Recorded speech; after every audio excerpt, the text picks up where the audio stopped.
Welcome, everyone. Welcome all to this webinar from HPV to cervical cancer.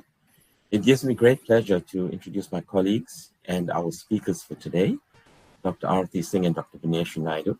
But before that, I would like to introduce myself. I'm Dr. Sean Naika, a consultant histopathologist at Empath Laboratory in Durban. So first up, we have Dr. Arati Singh.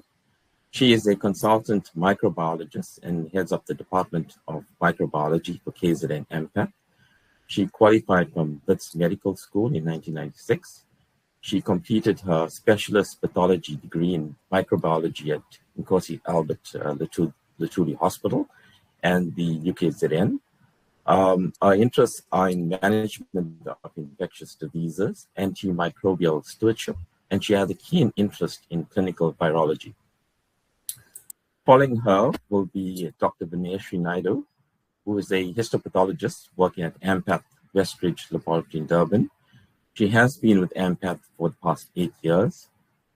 Her undergraduate degree was obtained from UKZN, and her specialist training was at the Anatomical Pathology Department at the NHLS in Durban. Dr. Naidu's daily workload includes abundant cervical cytology, and she's passionate about the prevention and eventual elimination of HPV-associated cervical cancer.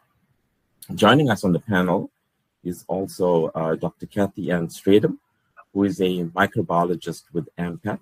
She is the head pathologist at our National Reference Laboratory in Centurion in Pretoria. She has been instrumental in championing HPV diagnostics at Empath and the academia around HPV publications in the Diagnostic Insights Journal. She is the editor-in-chief of the journal and is widely published and holds a wealth of knowledge around this particular topic we are discussing today. And without further ado, I would like to hand you over to Dr. Arati Singh.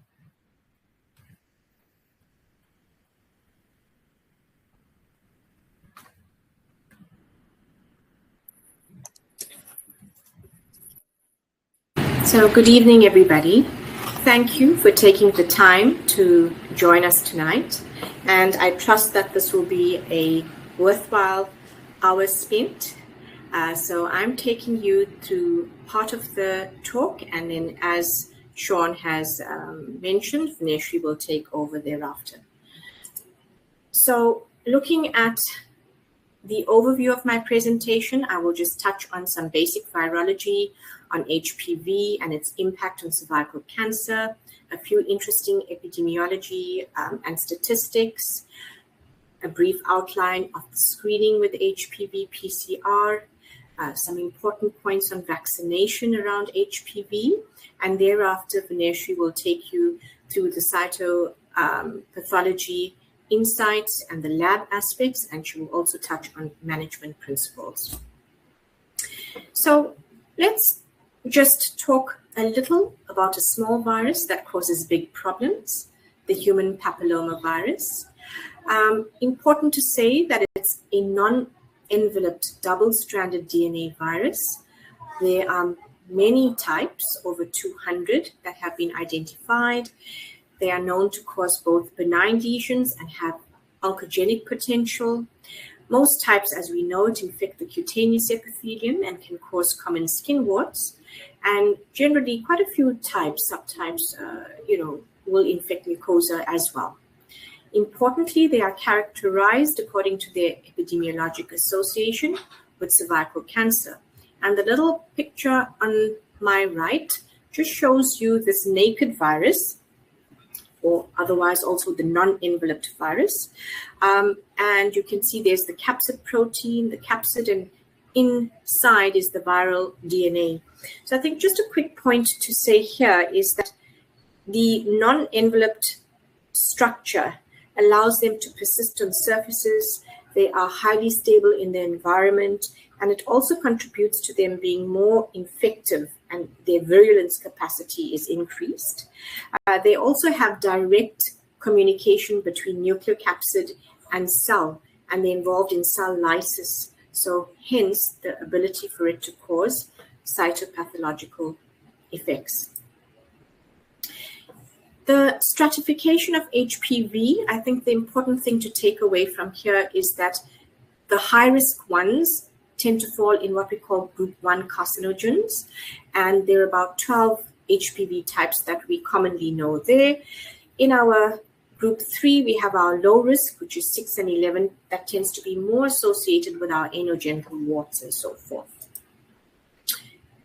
The most high-risk infections are transient, and we know that they are cleared by the immune system generally within a 2-year period.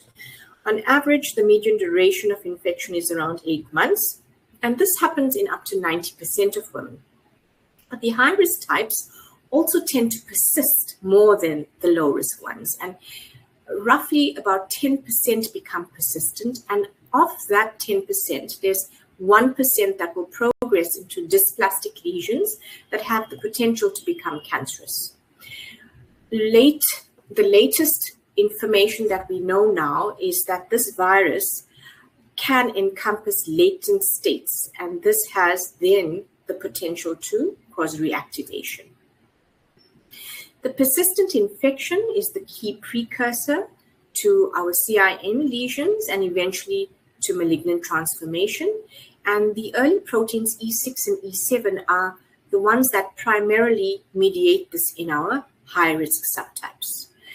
Together with HPV infection, you need the risk factors that allow for progression to cancer. So the ones that are commonly spoken about is immunosuppression. We know that HIV patients or women with HIV are more susceptible to this, and the risk for cancer increases 6 times, really, if you're 30 years and older. Smoking, multiparity, so more than 5 pregnancies, as well as smoking, has shown to have a 2-fold increase in the risk of cancer. And if you're co-infected with sexually transmitted infection, this poses you at higher risk as well. Moving on to some statistics, I think the important thing to take away from this slide is that we see 10,000 new cases in South Africa each year. The prevalence of HPV in Africa is up to 22%. And I mean, that's a huge amount, 10,000 new cases every year. And it's been known to be the leading cause of female cancer deaths in the 15 to 44-year age group, with quite a high mortality as evidenced in some 2020 statistics. As mentioned, HIV, proportionally much higher risk. So the World Health Organization laid down its rules, so-called goals that it wants to achieve. It wants to eliminate cancer, eliminate cervical cancer by the year 2030. And to achieve its goals, it wants to ensure, or collectively wants to ensure, vaccination of 90% of girls, young girls by the age of 15, to screen women with a high-performance test like the PCR by 35 years of age, and again 10 years later, 45 years, and to treat 90% of women with precancerous lesions or invasive cancer. So the goal is to detect unsuspected cancer or precancerous lesions in asymptomatic women as early as possible. And this will then increase the success rate of these treatment interventions that we will discuss further. So our current guidelines have aligned with the WHO, and we recommend universal cervical cancer screening for all women with an HIV PCR test, so the polymerase chain reaction. Currently, the HPV PCR test is more sensitive in detecting precancerous and cancerous lesions compared to cytology. And there you see the figures, the percentages, almost 95% versus 55% for cytology. But they both have their place, and we actually encourage that both tests should be done. And you will understand later why it is important. So both HPV PCR and cytology are suitable for cancer screening, but we want a more sensitive test. And we also want a test that has a better negative predictive value, which we see in the PCR test. And this allows for safely lengthening the screening interval, so we ensure safe practice and no harm to the patient. So going forward to discuss a bit on the genotypes, as I mentioned, persistent infection with high risk is the precursor for evolution towards cancer.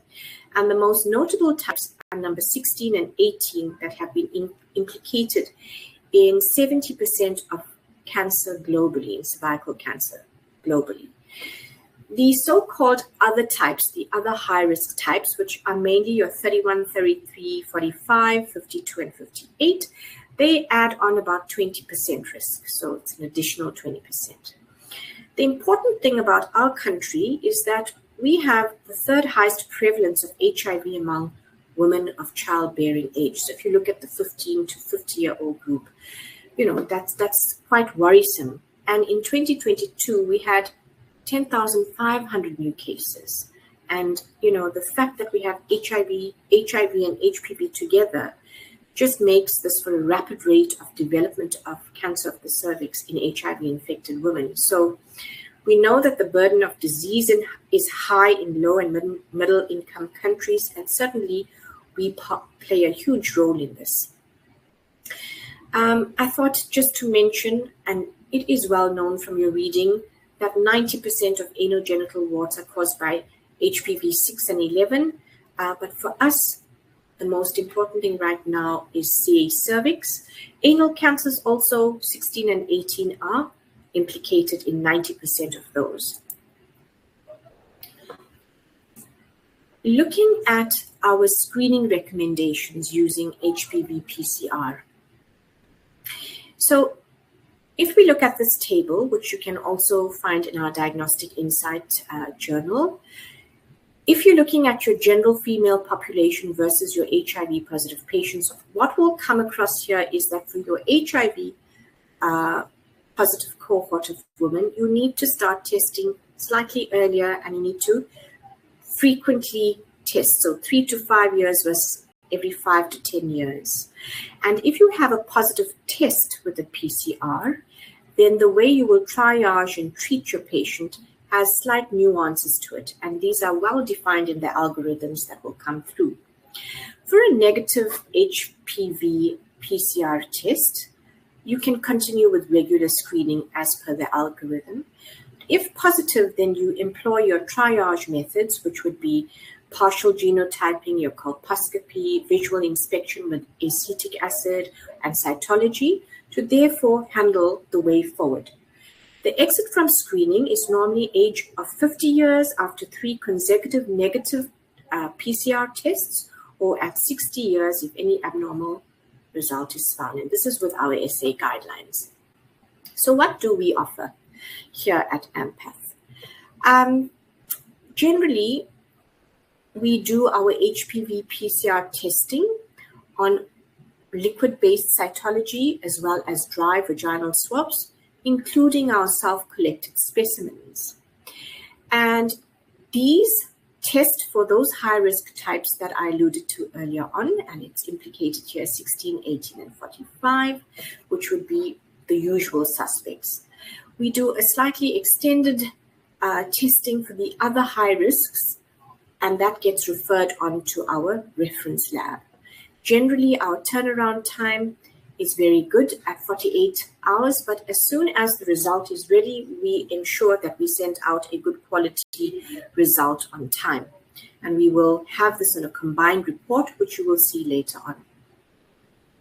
It's important to ensure that you actually request this on your lab request forms, and HPV is the mnemonic, or you say HPV PCR, and if you want your cytology as well, you need to mark that on the form.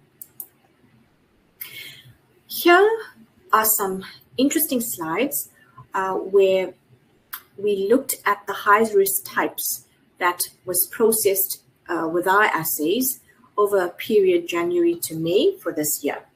And it was quite a large sample size, I think well over 25,000 specimens. But the interesting thing that you see is we have HPV 16 at around 5.3%, and just under 3% is your HPV 18, and your other high-risk types sit at about 15%.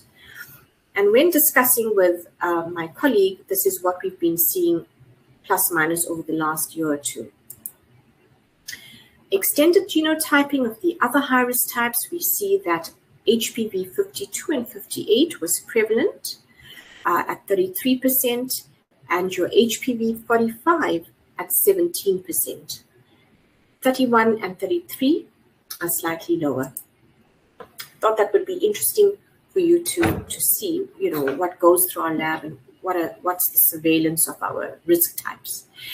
I think the important thing that I would want to be the key take-home message from this is that when you classify these different types of HPV, you put them into a low-risk group, an intermediate-risk group, and a high-risk group. And that just helps you decide how to manage your patient better. So the low-risk, we know, are negative patients. And if you're HIV positive, you need to handle them slightly differently. If they're otherwise well and fine, then they go into the routine screening recommendation of 5 to 10 years. The intermediate risks are those that test positive for your other high-risk groups apart from your 16, 18, and 45.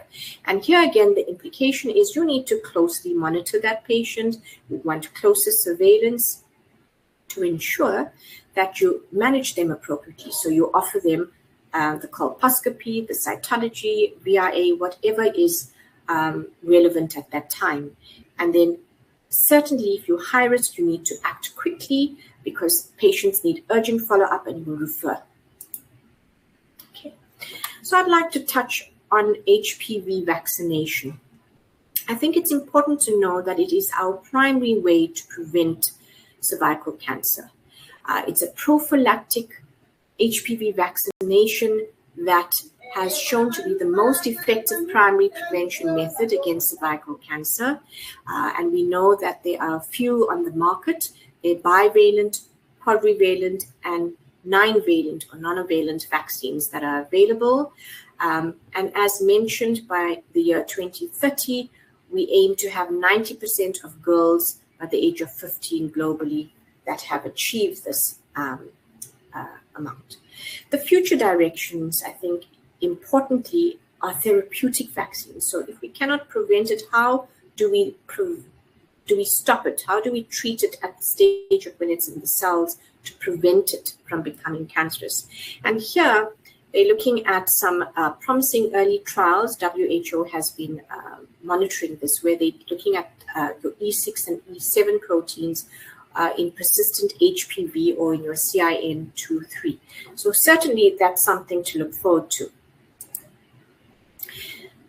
The important thing about the vaccinations is that it has been proven to be safe and effective.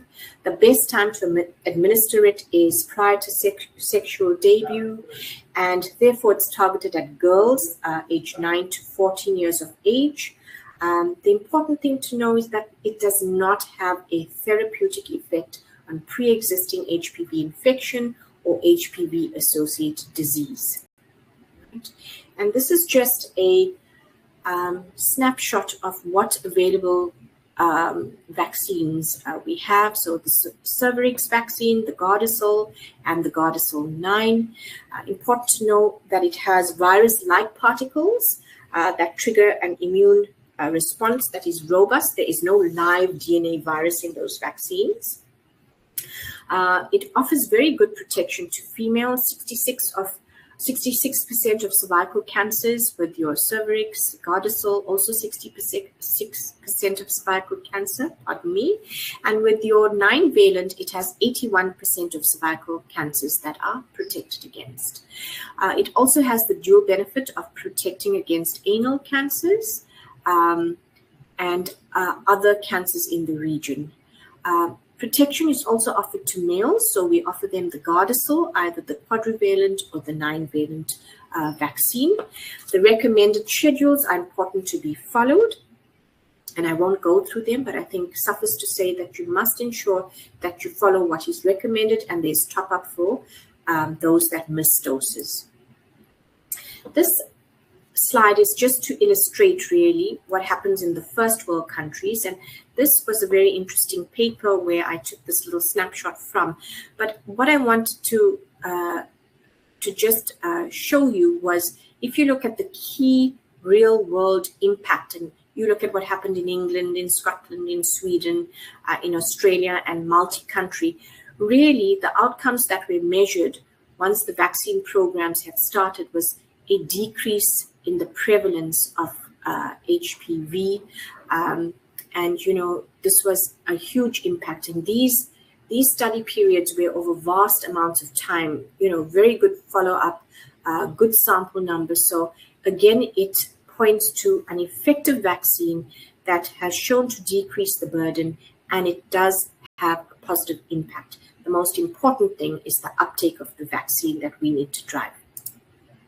So just quickly to let you know that in South Africa, we had a recent publication in the Lancet Global Health by Dorothy Mashalek et al. And in the study, which I will go through now, they looked at a school-based vaccination program providing protection against type 16 and 18.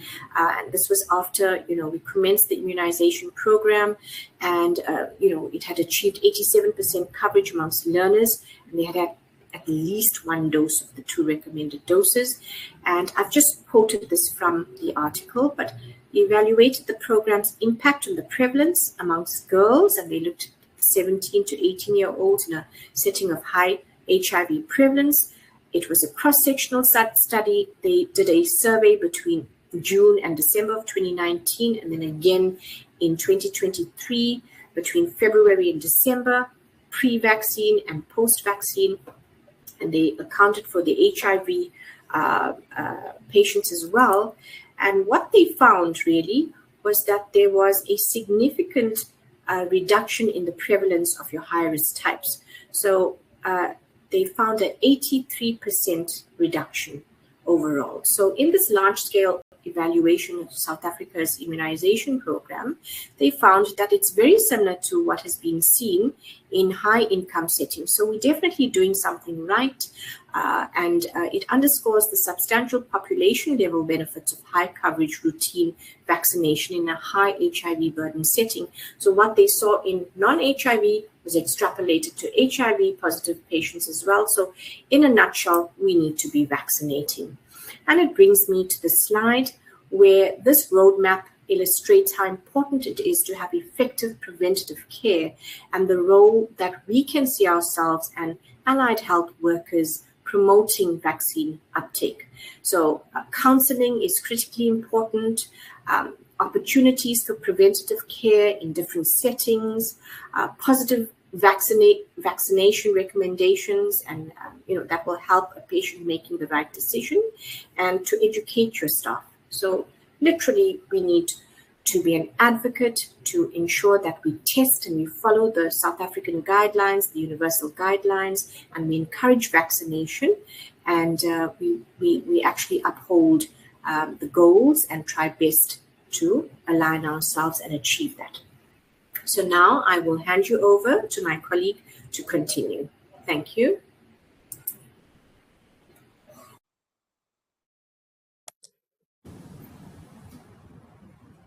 Good evening, everyone. I am Dr. Vineshri Naidu. I'm a histopathologist at AMPATH Laboratories in Durban. Thank you, Arthi, for the overview on human papillomavirus. And now I'm going to welcome you to the world of cytology. So in simple terms, cervical cytology is commonly referred to as a pap smear. Cells are collected from the transformation zone of the cervix. As you can see in the diagram, the transformation zone is also known as the squamo-columnar junction.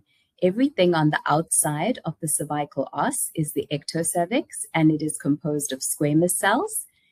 And whatever is on the inside of the cervical os is the endocervix, and it is composed of glandular epithelium. Why the transformation zone is such an important area to look for abnormal cells is it is a zone of metaplasia. It is where squamous cells change their morphology to glandular cells. Because they are changing their morphology, they are genetically unstable and may be more prone to oncogenesis.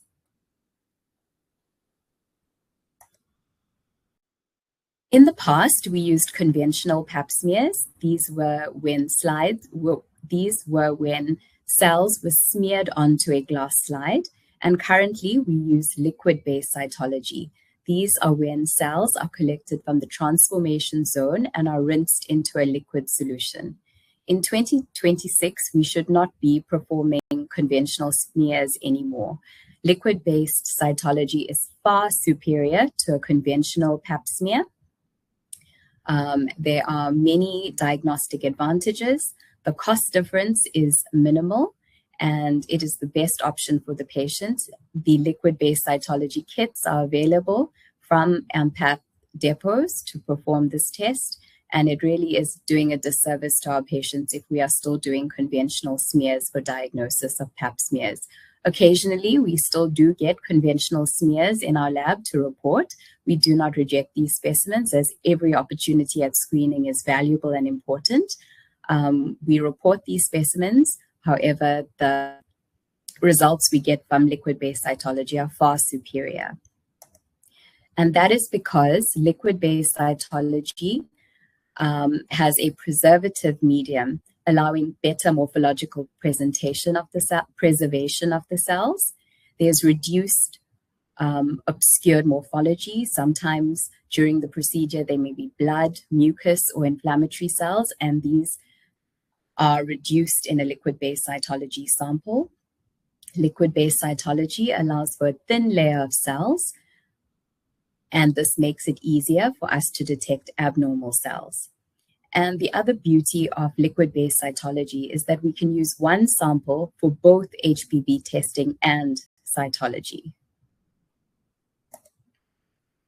So this is what we use in KZN. This is a short path LBC vial. It comes with an endocervical brush, which is used to extract cells from the cervical transformation zone.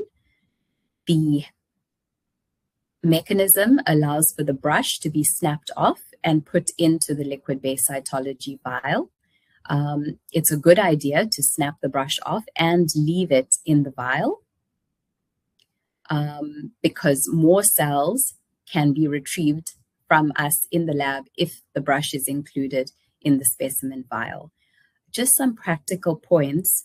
As specimens do travel from the site of collection to our lab, it's very important to ensure that the lid is securely screwed onto the vial to avoid leakage of specimens. And another simple but often overlooked fact is that there must be a patient name on the vial. Although there is a request form that accompanies each vial, sometimes during transport, specimens may slip out of the plastic bag, and it's very important that we have a patient name clearly labeled on the liquid-based cytology vial to match it back to the form.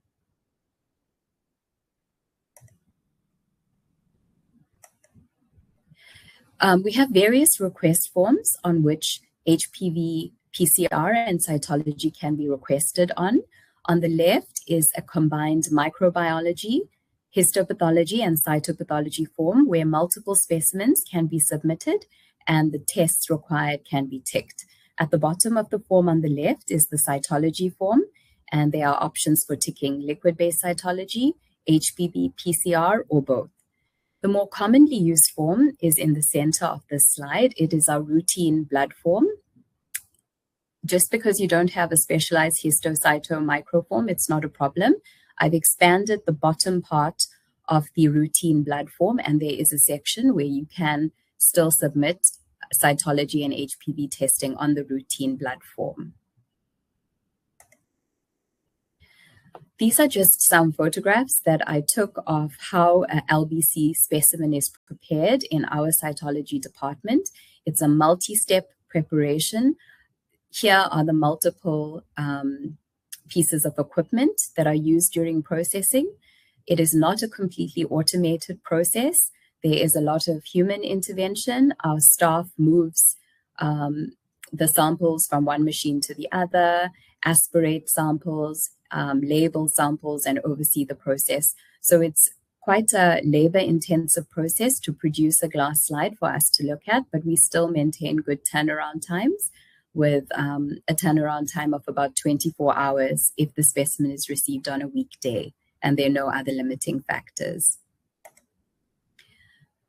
So at the end, we get a slide with a button of cells, and you can see an image of one of our cytologists screening the slide. The slide is screened, every cell is looked at, and notes are made. The slide is then passed on to the pathologist, where we verify the result and release a pap smear result.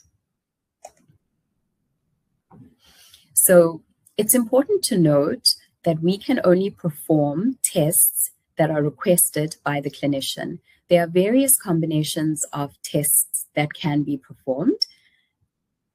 HPV PCR only, cytology only, both HPV and cytology. This is known as co-testing.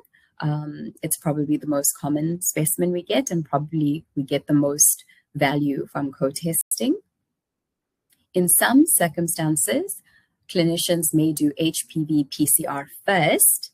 If the result is abnormal, they then may add on cytology, and vice versa. Sometimes our clients request cytology first. If cytology is abnormal, they add on the HPV.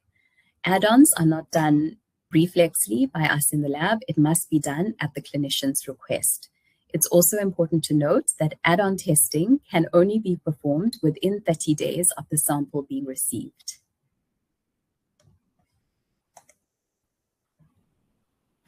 So here I just want to say what testing can be done on what specimen type.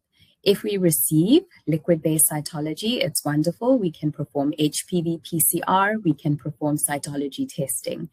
We can also add on a sexually transmitted infection PCR panel or a genital ulcer panel, should it be indicated in that patient. So one LBC vial equals many tests. Arthi alluded to self-collection. When we receive a self-collected sample, a vaginal swab is received.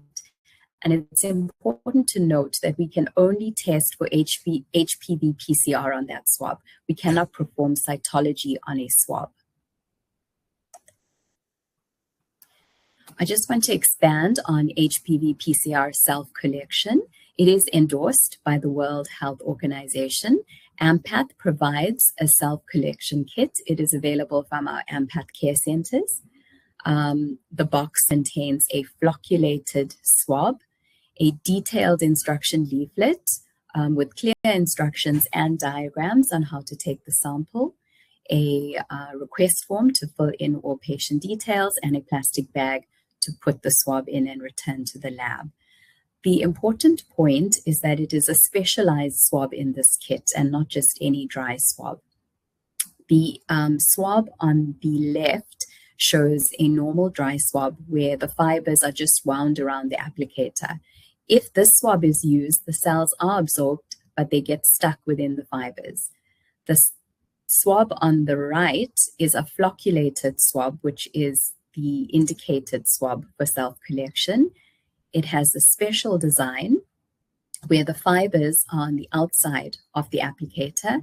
It easily absorbs the cells, and when testing is required, it easily releases the cells. So the yield from these flocculated swabs is excellent. This is an example of how a patient would self-collect a sample. If the patient is uncomfortable in performing self-collection, a doctor may perform the procedure. Hands are washed, the patient's underwear is lowered, and a swab is removed from the tube. There is a mark on the swab. The swab is inserted into the vagina till the mark. It is then gently rotated 1 to 3 times, and the swab is removed.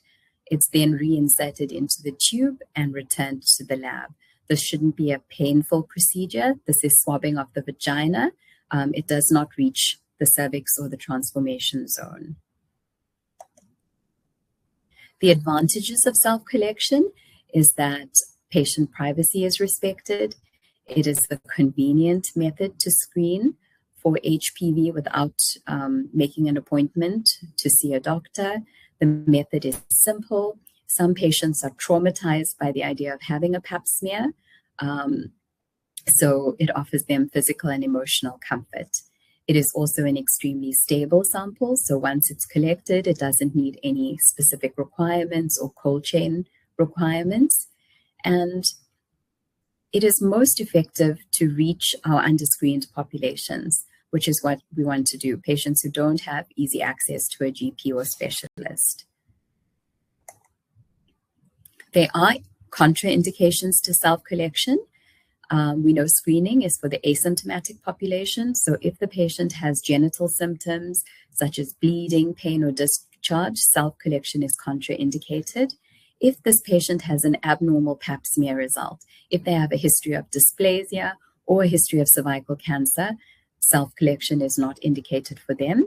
Patients who are post-hysterectomy and postpartum up to 6 weeks also should not have self-collected specimens. So this is my world of cytology. When we look down a microscope, these are some of the cell types we see. So from the ectocervix, we have these polygonal squamous cells with a small nucleus. And on the right, from the endocervix, we have glandular epithelial cells. So in a pap smear, we see a combination of these cells as it is a representation of the transformation zone. I just want to take you through this cartoon of the pathogenesis of cervical cancer. So if cervical cells are infected with HPV and the infection is persistent, they undergo morphological changes, and we call this dysplasia or precancer. If HPV infection can be cleared, the cells do a wonderful thing and revert back to normal.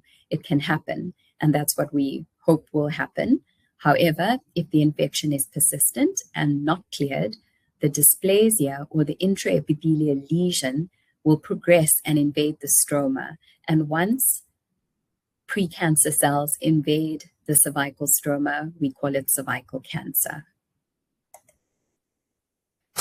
So when we look down a microscope, when we see these cells, we call them koilocytes. These are our indicators of HPV infection. So in micro, they have a specimen that they test for genetics, and in cyto, we look down a microscope and we see this morphology, and this is what HPV infection in a squamous cell looks like. It has a big nucleus and it's surrounded by a pale halo called a perinuclear halo, and when we see this, this is what we write as human papillomavirus infection on the pap smear report.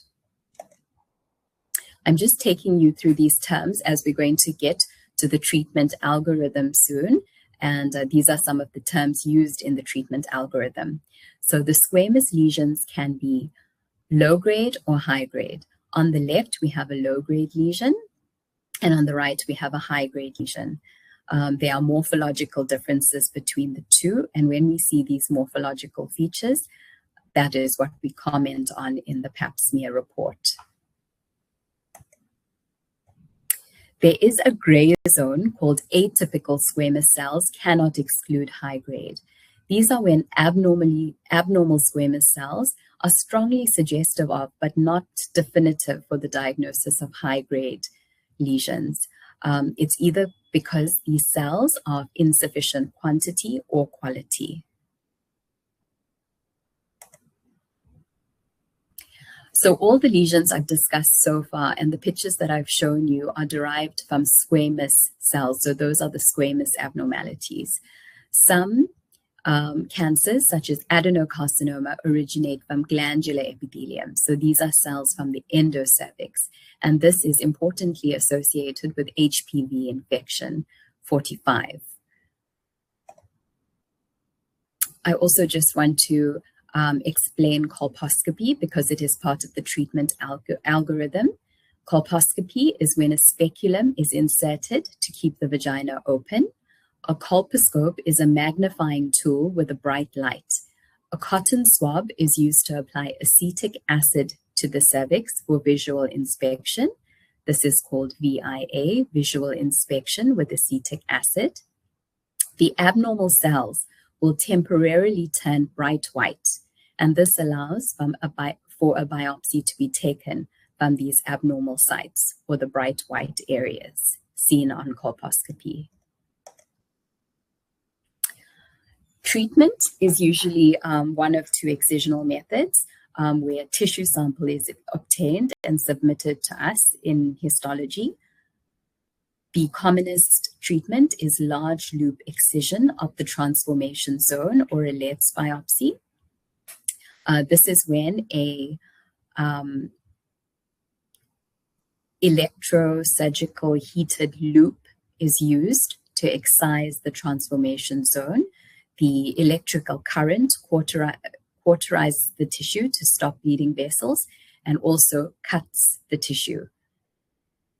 So this is a common sample we receive in histology, and we examine this and comment on the degree of dysplasia and comment on the margins. A cone biopsy is less commonly used. It's used in specific examples with deep endocervical extension.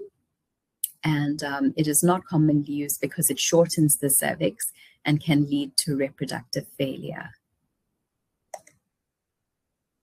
So at AMPATH, we're happy to say that we are now doing a combined report for cervical cancer screening. So when a patient has HPV PCR testing done and a pap smear requested, both the results appear on one report, so we can easily look at both and evaluate what we're going to do with the patient. So I'm going to spend some time on this treatment algorithm. This is available, you can screenshot it now, or it is available on our AMPATH website as a fast facts pamphlet. It was co-authored by one of our panelists, Dr. Kathy Ann Stradham. It's a really nice algorithm. So if in doubt, just keep calm and follow the algorithm. So before we get into the algorithm, you need to know the age of the patient, more or less than 40 years, and we need to know the HIV status of the patient. Are they positive or negative? We'll start, it's also easily color-coded. So if we look on the left, green is for low risk. If we look on the extreme right, red is for high risk, and then orange in the middle for our intermediate risk group. We'll start with the green algorithm. We'll start with the first blue block on the top, where we do an HPV PCR as a primary screening test. If the patient is negative, they fall into the green low risk group, and their next screening interval is within 5 to 10 years based on risk. Risk meaning, are they HIV positive or HIV negative? If they are HIV negative, they need to be screened more frequently because of their higher risk, 6 times higher risk of developing cervical cancer. If we move to the extreme right, the red group, this is our high risk group. These patients test positive for HPV 16, 18, or 45. AMPATH does specify 45 separately. These patients need treatment urgently. So you can treat them with a Let's biopsy straight away with no triage test. Colposcopy and biopsy can be done if it's indicated, and then they will repeat their HPV PCR in 12 months. If it is negative, they follow normal screening. If it's persistently positive, they may have repeat colposcopy and repeat treatment. If we move to the orange, middle risk, intermediate risk group, if the patient is less than 40 years or HIV positive, we do cytology as a triage test. If the cytology is low grade, we repeat the HPV PCR in 12 months. If it is negative, we follow normal screening. If it is positive, they may need colposcopy and retreatment. If patients have high-grade lesions, they are treated with a Let's biopsy and repeat PCR in 12 months. For patients older than 40 years and HIV negative, we need to treat them directly, or we can do colposcopy and biopsy first. But in summary, the green group promotes efficiency. We avoid over-testing and unnecessary procedures. The red group is our urgent group. These patients need to be fast-tracked to treatment to prevent progression. And then our orange group, our intermediate risk group, these patients, we prioritize safety. We triage them with cervical cytology and then determine what the most appropriate treatment is for them.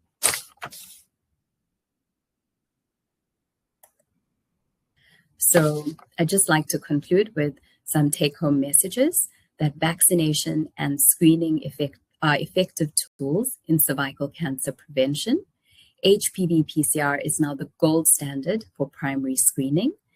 It increases the screening interval to 5 years because it is extremely sensitive and it has a high negative predictive value. Cytology is now used as a triage tool to risk stratify and treat patients appropriately.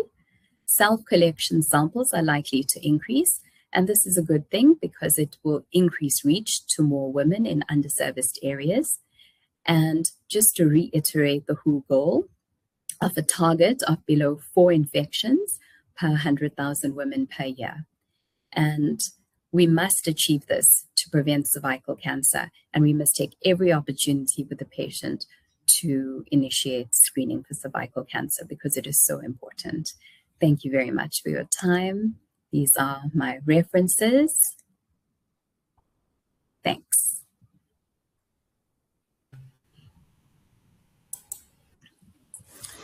Thank you very much, Arti and Vineshri. That was a very informative presentation, and you certainly covered all aspects of HPV infection, screening, treatment, and prevention very well. I think the take-home message from tonight's session is that cervical cancer is a big problem globally and also in South Africa. In South Africa, it is the second most common cause of cancer-related deaths amongst South African women. But as Arti and Vineshri has shown us, we have the tools to screen and prevent cervical cancer. So we need to be advocates for patients. We need to advocate actively for patients to become vaccinated, and we need to see that each woman gets screened. So each opportunity that you have to promote screening for cervical cancer, you need to take it. And we now see that the tools that we use for screening for cervical cancer has also evolved from the conventional pap smear with its limitations, moving on to cytology on liquid-based cytology specimens, and then now HPV PCR, which has the benefit of excellent sensitivity and with an accompanying negative predictive value. So I think we certainly have no excuse to achieve the WHO and South African goals of elimination and control of cervical cancer. So we now have a few minutes for some questions. And if there are any questions in the chat that we do not have time to get to, we will answer them via email after the fact. So my first question is for Vineshri. Vineshri, so the question is, can a patient who has a high-risk HPV detected on PCR testing, can they still have a normal cytology result? Okay, that is a good question. Thank you. So that actually brings up lots of queries. People have an abnormal HPV result. It's high risk, 16 and 18, and then we send out a pap smear report that's normal. And that is acceptable and it is okay. I've read a stat that says about 3% of women with normal cytology have high-risk HPV PCR positivity, and that's because cytology, we're looking for morphological changes. Just because the HPV infection is there doesn't mean the cells are showing the morphological change, which is why co-testing is also a good idea, so we can have the best of both worlds. So yes, if patients have abnormal HPV results, they can have normal cytology.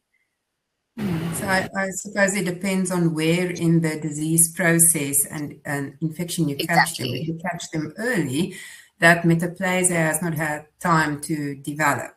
That's what we're saying. Absolutely. Okay. Thanks for that add-on, yes. Okay. So then the next question, Vineshri, is also for you. And this audience member asks, should women younger than 25 years be screened with HPV PCR testing? So we have 25 years as a start for screening, because generally patients less than 25, they may have HPV infection is common. Almost all sexually active women will have HPV, and it's often cleared by the immune system. So if we start testing too young, younger than 25, we're going to get a whole lot of positives that are not necessarily meaningful, because these women may clear these infections.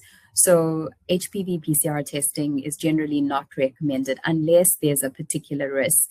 If the patient is at risk, cytology would be a better tool in these younger patients, so that we don't overtreat them with a positive HPV result that they may clear.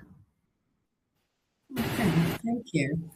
And I suppose because HPV is also a public health problem, we need to conserve our resources and use the resources that we have appropriately where the highest risk exists. And then our next question is also for you, Vaneshri. And the audience member wants to know, how do they know that they have taken an adequate cervical cytology sample? Okay, so an adequate sample would show representativity of the transformation zone. So when we are seeing endocervical cells, we often see the squamous cells. That's not a problem to get to because that's on the outside of the cervix. We want to see the glandular cells. So when we look at a pap smear and we see that there are glandular cells there, we are happy that it's representative of the transformation zone, and then we are happy that we have a good sample. Sometimes we do get samples that don't have endocervical cells. That's not to say that we don't report it or it's an invalid test. We will still report any morphological changes that we see. Okay. And then will the AMPATH report indicate that the cells in the sample was invalid? Okay. No, it will not say invalid, but it will say endocervical cells not identified. Okay, so it will say there's inadequate cells, in other words. Okay, and then I have a question for Artie. So this audience member obviously received an invalid HPV PCR result, and they want to know what causes an invalid HPV PCR. Thank you for that question, and I think it's a very important one because we certainly see that as part of our routine testing. And I think if you had to look at this or approach it from a pre-analytical to an analytical, pre-analytical is when it's coming to us. So when it comes, it's before it comes to the lab. So when it's taken, so sometimes it could be from an unsuitable specimen. So how was it collected? Was it adequately taken? Are there, representative cells that were actually captured at the time of collection? That would be beyond our influence. So at a pre-analytical level, that could influence what the outcome of the result is. And at an analytical level, you could look at possible technical issues. Was there a problem with the instrument? Were there quality assurance problems where the assay was not passing its controls, and hence, it gave you an invalid result? I think in a nutshell, I would say that it speaks to how much of adequate cells are in that specimen. Are you getting appropriate DNA that is being detected?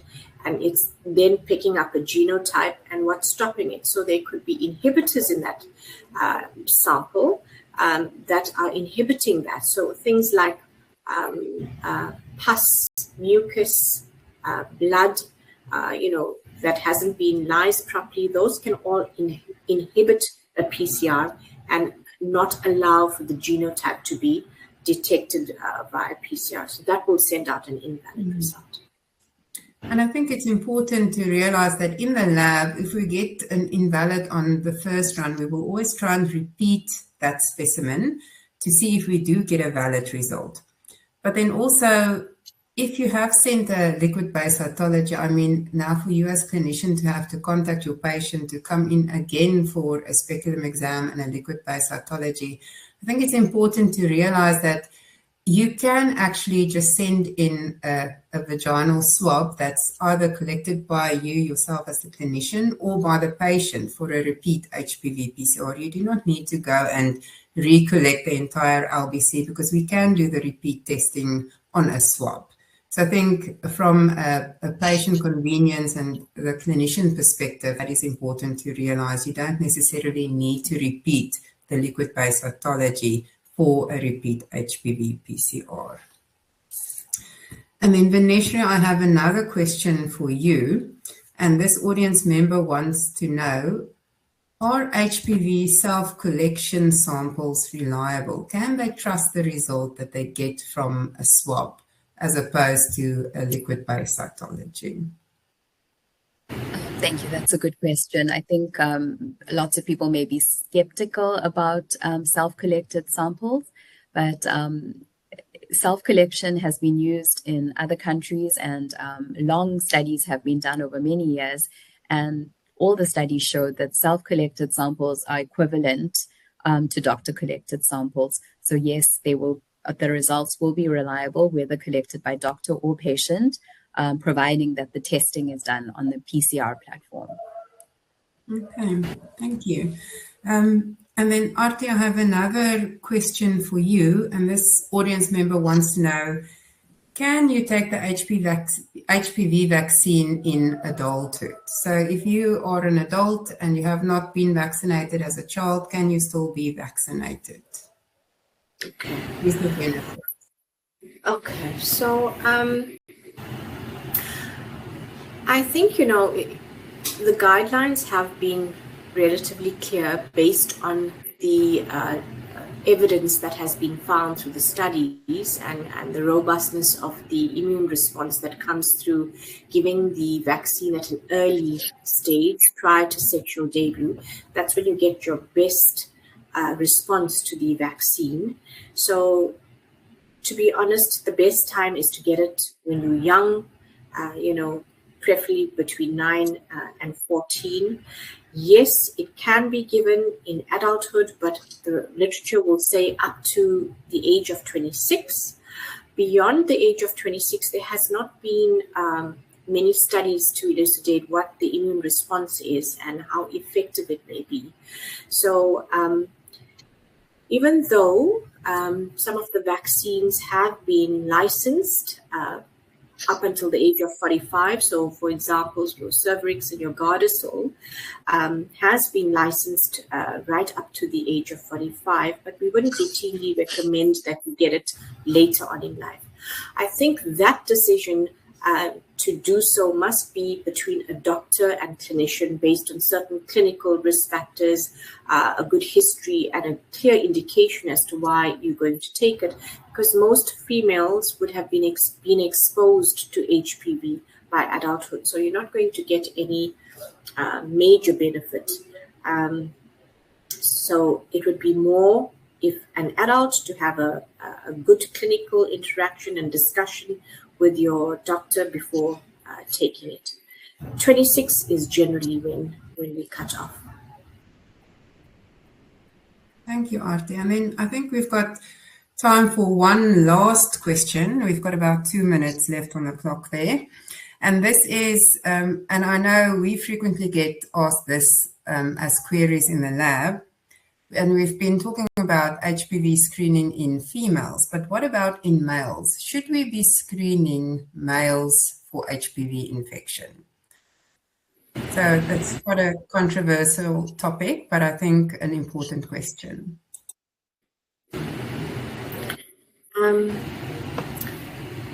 So let's just do a quick answer on that one. So certainly, there isn't clear evidence or guidelines to say that we should be testing men, especially the primary recommendation is that men are asymptomatic, they will clear HPV, and there's no need to test, and there's limited clinical utility.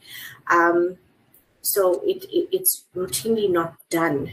And I think the more important thing is that if you are going to test, the literature will say that you need to do an anal, so-called anal pap smear. So it needs to be an anal specimen that's done in an appropriate way, where it's representative of cells in that area. So it's more pap smear, not HPV testing. And one of the reasons is that most of the validated assays that have been FDA cleared have been tested on females and cervical cells. So we don't have a yardstick to which we can interpret that against. So no, we should not be routinely screening.